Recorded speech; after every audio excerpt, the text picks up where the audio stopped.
My name is Alex Thorson, and I work for the Olivet Nazarene University men's basketball team. Our vision statement is winning championships, developing champions. Our main goal is for our players not only to be successful on the court, but off the court as well. And if we do that, we believe we've succeeded in their success.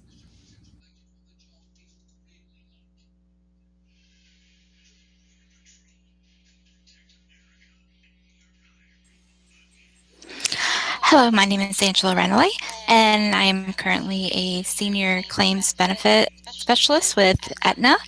Our vision statement is building on our 160-year heritage.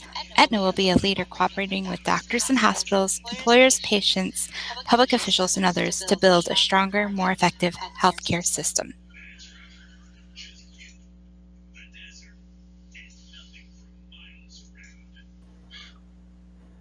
Hi, my name is Marcus Bennett. I work for Urban Partnership Bank, a community bank located on the south side of Chicago, Illinois. Our mission is is to make a difference every day, make a difference serving our customers. We want to make a difference building vibrant neighborhoods. We want to make a difference in promoting economic as well as environmental sustainability. We also want to make a difference creating long-term success for the bank as well as for the community.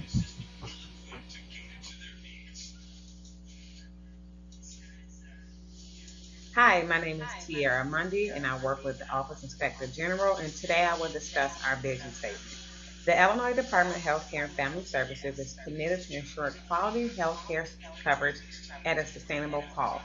We empower people to make sound decisions about their well-being and maintaining the highest standard of program integrity on behalf of the citizens of Illinois. This here is our vision statement, and I believe that we are truly dedicated to what we do. Thank you.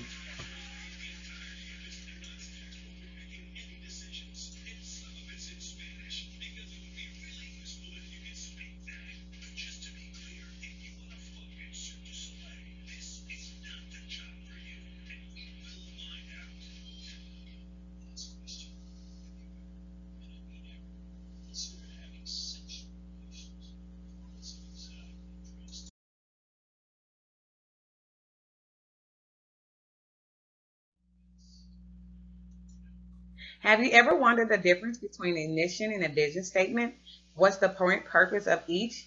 Why do an organization need both, and what is the importance to an organization?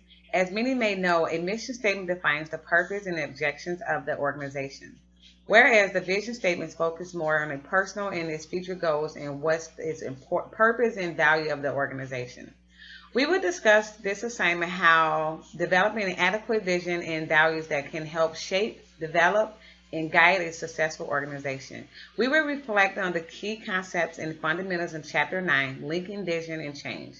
The particular topic will focus on the contents of meaning visions, how content affects vision process by which visions emerge, when visions fail, and linking vision to change, 3 debates. The vision statement plays a vital role in well-organized and successful organization. Phoebe expressed having a strategic vision is linked to competitive advantage, enhancing organization performance, and achieving sustainable organization growth. By doing so, this gives a clear vision on how leaders should practice building, motivating, and achieving personal organization objectives. I must agree with Phoebe. Unless a company has a clear vision about how they are going to be distinctly different and unique and great at what they're doing with their customers, they are not going to be successful and they will have failed in the corporate world. Not having a clear and concise vision of expectation of the success of an organization will allow an organization to fail tremendously. Lack of vision is one major problem with many organizations. The lack of vision shows no progress nor determination of growth in the organization. Vision transforms a organization to making significant changes and providing meaningful and purpose to the work in its organization. The vision statements of a purpose determined by management based on the organization's core values, its beliefs, and the definition of organization, identifying and combining an idea manifest of its direction together with the triangle's prescription of. Up next, we will have Angie, and she will discuss how the contact affects vision process by which vision emerged. Thank you.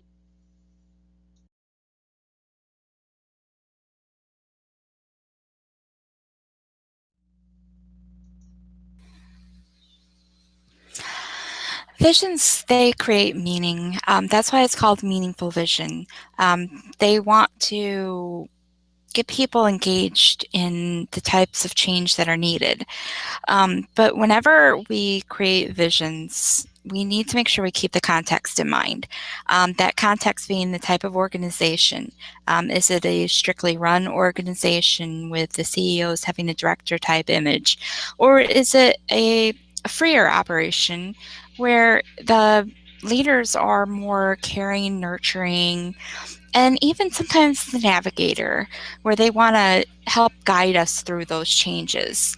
But with any type of context in mind, we also have to understand that organizations have changed susceptibilities, and they also have to think about their availability of the resources. For example, Aetna is a very bold organization, but they have low resources, which is why they decided to, start hiring more people, restructure the organization. That was their change. As you saw at the beginning of this presentation, Aetna's vision statement is very meaningful. They do have a high acceptance for change, and with that change, there are triggers. Those triggers, they help bring more support and compliance from the organization, but also that vision, when it's developed, if it provides meaning to the staff, the employees, the whole organization, people are going to be more willing to do the change and not be resistant to it. The last important part about the context when developing a vision is that we need to keep in mind the culture. What we may decide as a vision for the United States, somewhere in Japan or Europe, they may see our vision and take it the completely opposite way, where we may be saying that we're being caring to providers and caring to our customers. The other countries, they might see, okay, well, you're thinking about this, but you're not thinking about the business. How are you being caring towards the business? So that's why you need to make sure that with the context, keep it in mind at all times to make sure that you're thinking about the people and the organization together. Once we go into thinking about visions and creating that meaningful vision, the whole crafting has to have an approach. There are top-down approaches where, you can tell the vision, the CEO tells it. You can sell a vision. There's testing on groups where the vision is there. They test it, make sure everything's going good. There's also an approach where you can consult with others. Bring in a small group, have your vision, consult with people, find out what their ideas are. And lastly, the top-down approach also shows that you can co-create with others. Bring in that team, work together, formulate a vision together. Last thing, there is another approach that Nut and Back Off. They have a three approach system that's the leader-dominated, pump priming, and facilitation approaches. They're like the top-down approach, but they're named a little different. The leader dominated, of course, is the CEO. The CEO takes charge of the vision.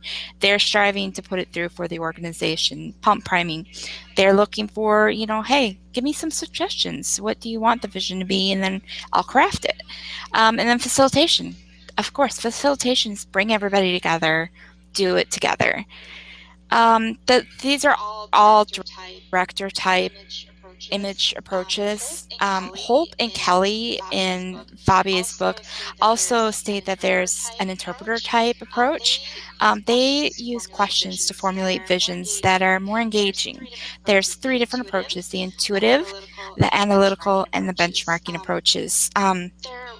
They're really good approaches, I think, for being an interpreter, because that way you can let people know and explain to them that hey, our vision is intuitive. We're thinking about other people's feelings, their attitudes, their behaviors.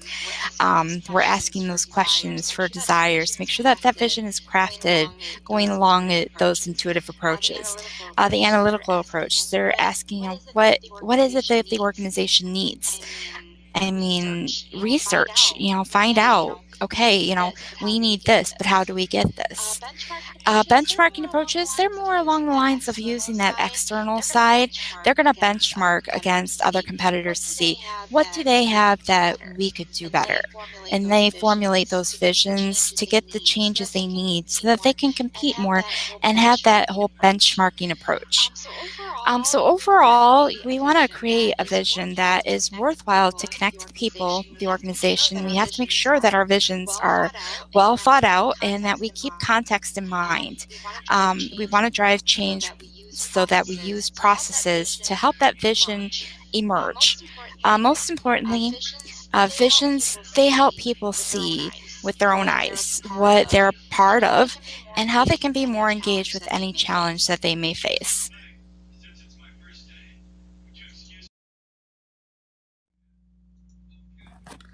The part of the chapter that I'm discussing with you today is when visions might fail. So change visions might fail when the objective is possibly too specific. And so when a vision is too specific, a desired or a degree of uncertainty is usually associated with the outcomes of this.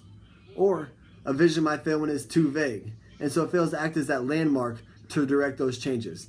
Every vision needs a landmark, and if it doesn't have that landmark, then maybe your vision is too vague in the thinking. Another way that a vision might fail is when it's inadequate. Maybe it only partially addresses the situation. If it only partially addresses the situation, then you need to figure out how you can fully address the situation in order to make that vision become a reality. And so I'm going to discuss with you today a situation where a vision failed for me. So I'm the men's basketball coach for Olivet Nazarene University. I'm an assistant coach for them. And I was too unrealistic in my thinking when I came in. I thought that we were going to get all these Division I, Division II transfers. We were becoming top in the country. Well, I was a little unrealistic in my thinking because we weren't able to get those players. They don't want to come to a school like Olivet. They want to play big-time basketball and work their way up the level. And so that was my bad, and that is why my vision failed, because I was a little unrealistic in my thinking. Another way that a vision might fail is when you have a blurred vision. You can't see a clear outcome for the future, and that's not a good thing when it comes to looking at a good vision for your future and your company. And so another way that a vision might fail is maybe it's too complex. And so if a vision is too complex, then the employees and the managers might not be able to understand where you're coming from in your thinking. So you need to find a way to simplify that and make it easy for them to understand. Another reason that a vision might fail is maybe it's irrelevant. So it has nothing to do with your business at all. And so you need to figure out, okay, how can I revamp this vision and make it associated with me, my employees, and my business? And so one last thing that we're going to discuss today is a term called vision collision. That is when two different people, or there are multiple conflicts because two people have different visions and they're intercollecting them and they're battling head on. And that in that type of situation, you just need to figure out, okay, what can I do to make these visions work and maybe work together as one. And so today, this is what we discussed. We discussed when visions might fail and maybe how we can fix those visions and make them better for us.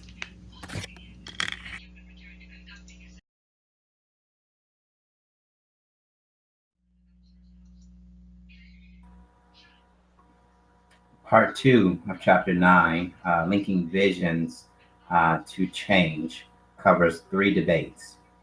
One debate, or the first debate, argues, is vision a proactive driver to change or of change, or does vision emerge during the change process?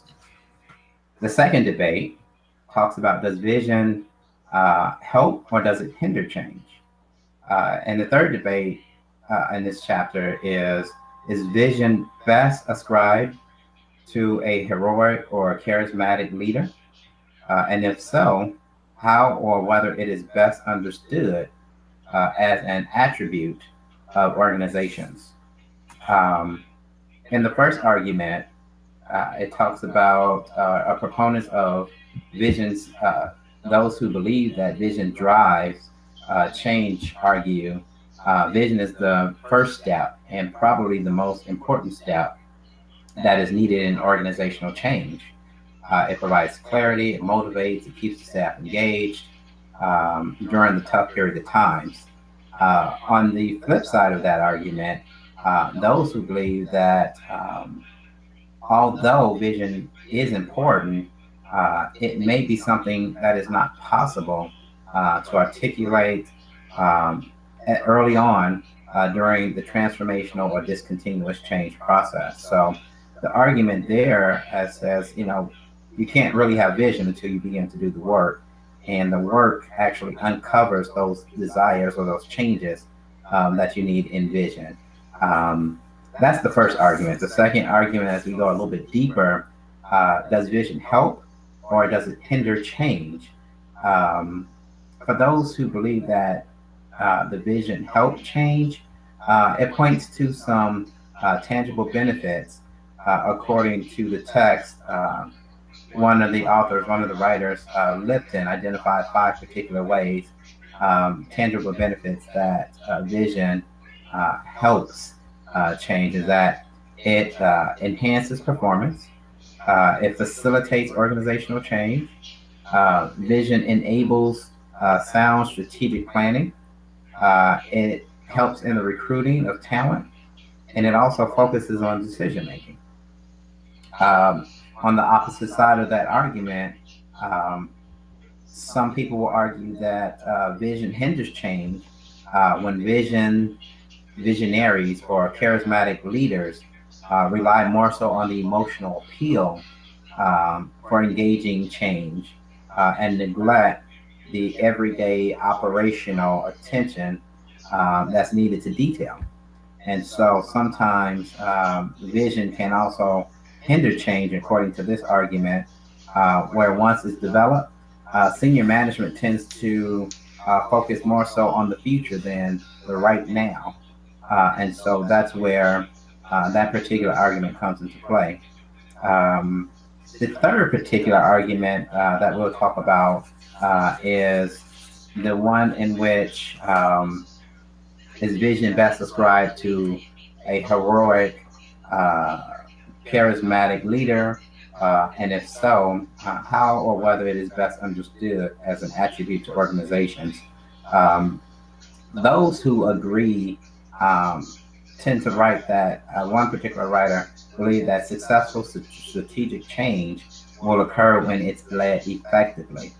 The change process is designed, it is encouraged, it's stimulated, it provides the vision, it's compelling. All of these are attributes of a particular leader um, that engages that particular change. The argument to that is that sometimes um, the visionary who comes up with the lead change or who is a change leader um, doesn't exhibit all the qualities at the time that change is needed. But then they also believe that it's not necessarily the leader, but instead it is the organization, it's the core values that the organization has come to adopt over years that is a lot more successful in leading change. And so these are the three debates that were covered in this section. And this was for someone who certainly who has a desire to lead change and has a vision. This is very interesting reading.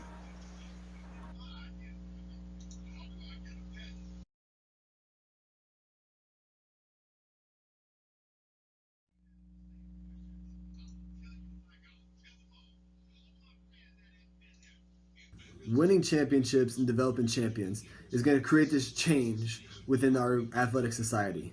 We want them to not only win championships on the floor, but win championships off the floor as well in their academics. They're student athletes first, and they got to start that change and be students and not only athletes.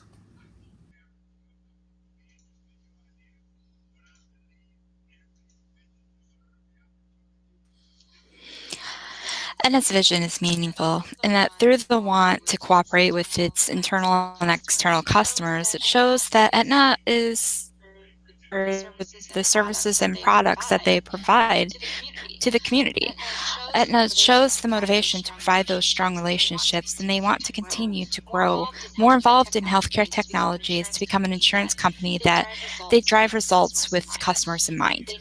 They know that with any growth comes challenges, and through the support and involvement of everyone inside and outside their organization, their vision will drive those changes with a large portion of the nation and its global customers. The Envision itself and uses all three approaches, intuitive, analytical, and benchmarking, to strive for excellence and change. There's definitely a link between vision and change with Aetna's vision. Aetna's leader is a role model to the company and to the community.